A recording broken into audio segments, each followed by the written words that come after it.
pousse à une start-up. Et nous recevons Fabien Grenier, cofondateur et directeur général de Datadome. Bonjour Fabien, bonjour, merci d'être avec nous. Alors Datadome, on est dans le domaine de la cybersécurité, vous allez nous en parler dans un instant. Vous venez de lever 1 million d'euros. Mais voilà, on a envie. Alors pour lutter contre les bad bots, alors vous allez nous expliquer justement ce que fait Datadome. Oui, on est chasseurs de bad bots. Figurez-vous les que mauvais bots. Les mauvais bots. Oui, alors quand on parle de bots, ce sont les programmes informatiques automatisés capables de surfer de site en site de façon autonome, même de cliquer sur les bannières publicitaires. Et figurez-vous qu'aujourd'hui, c'est plus de 50% du trafic web mondial qui est non humain, qui est généré par des machines. Et parmi ces robots, il y a des bad bots qui posent de sérieux problèmes de sécurité, puisqu'ils passent leur temps à scanner les vulnérabilités logicielles des serveurs web pour tenter de trouver des failles de sécurité, hacker des bases de données et aspirer les données personnelles des utilisateurs. Donc on est en plein dans l'actualité là. Complètement. Il y en a d'autres qui se font passer pour les utilisateurs pour se loguer à leur place sur les parties privées des sites web et ainsi, par exemple, reprogrammer des RIB et générer des virements vers l'étranger.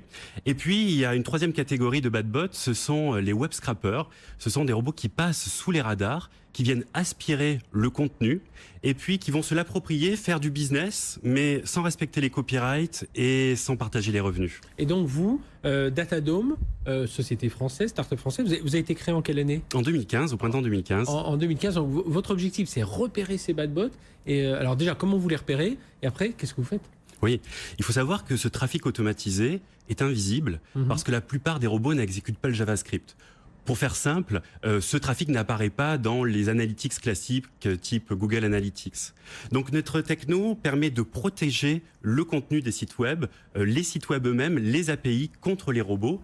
Et grâce à ça, on a fait une technologie qui est extrêmement simple, qui s'installe qui est extrêmement simple à déployer, qui est extrêmement puissante pour pouvoir détecter en temps réel ce trafic automatisé.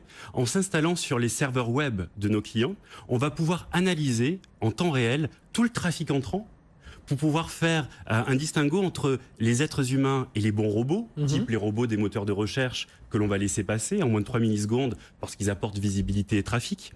On va pouvoir détecter tous les bad bots qu'on évoquait il y a un instant avant même, on va les détecter et les bloquer avant même qu'ils accèdent au site web de façon à assurer la sécurité. C'est parce qu'ils ont une signature un peu particulière, c'est ça ? C'est comme ça que vous les repérez ? En effet, lorsque la demande arrive, on va pouvoir analyser énormément d'éléments techniques du scoring en quasi temps réel. On va pouvoir améliorer ses capacités de reconnaissance grâce à du machine learning.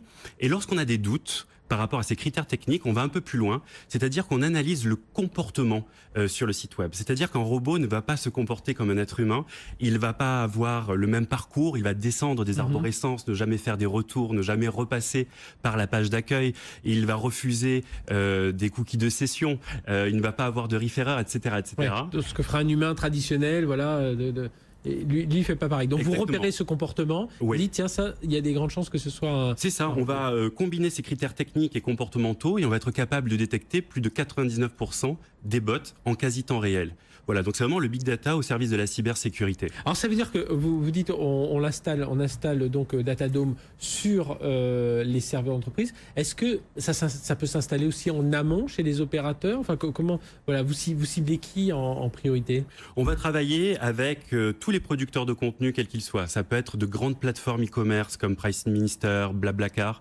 Ça peut être de grands sites médias comme Le Parisien, Le Figaro, Ouest France. Ça peut être de grands annuaires comme pagejeune.fr. Tous ces sites qui ont énormément de contenu, qui vont intéresser énormément d'acteurs du big data. Je vous parlais des bons robots, des mauvais robots, mais entre les deux, il y a une zone grise qui est composée, on va appeler de robots commerciaux. Ce sont les robots qui sont justement programmés par ces acteurs du big data, qui ont besoin de cette information pour faire du business, mais qui n'ont pas d'API, qui n'ont pas de passerelle pour pouvoir accéder à ce contenu. Donc nous, ce qu'on va proposer à ces éditeurs de contenu, c'est protégez-vous, détectez ce trafic automatisé, et ensuite proposer des solutions. C'est-à-dire, est-ce que vous souhaitez mettre à disposition une passerelle à partir de laquelle vous allez pouvoir diffuser votre contenu, mais à vos propres conditions, en choisissant vos clients, vos prix et vos conditions d'utilisation. Votre modèle Datadome J'imagine c'est un système d'abonnement, on installe donc l'algorithme, la solution, et puis voilà, c'est comme ça que vous rémunérez, ou c'est au nombre de robots repérés? C'est effectivement un abonnement dont le prix au nombre de dépend. robots repérés, vous serez milliardaire déjà. Parce que je crois que c'est 1 milliard de hits par jour, c'est ça que vous avez déjà? Alors aujourd'hui, effectivement, on analyse, donc ça c'est l'ensemble des hits que nous analysons pour assurer la sécurité de nos clients, près de 1 milliard de hits par jour, et dans ce milliard, il y a 500 millions de hits générés effectivement par des bots. Juste un dernier mot, est-ce que ça prend beaucoup de puissance calcul de ça? Parce que voilà, il faut que le serveur il regarde chacune des requêtes. Alors tout ça se fait évidemment très rapidement, mais est-ce que ça peut ralentir un peu des sites internet? C'est un véritable enjeu, c'est une excellente question. Il faut qu'on soit le plus proche possible des machines de nos clients pour réduire au maximum la latence.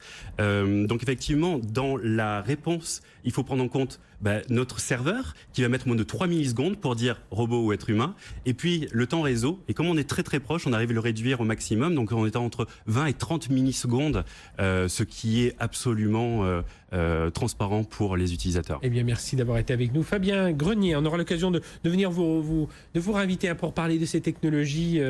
Donc vous êtes, je rappelle, cofondateur, directeur général de Datadome, donc repérer ces robots, les bad bots, les robots pubs, mais aussi les robots malveillants, les robots qui viennent aspirer du contenu. Voilà, un sujet passionnant et en plein dans l'actualité du moment. Merci d'avoir été avec nous. Merci de nous avoir suivis sur BFM Business.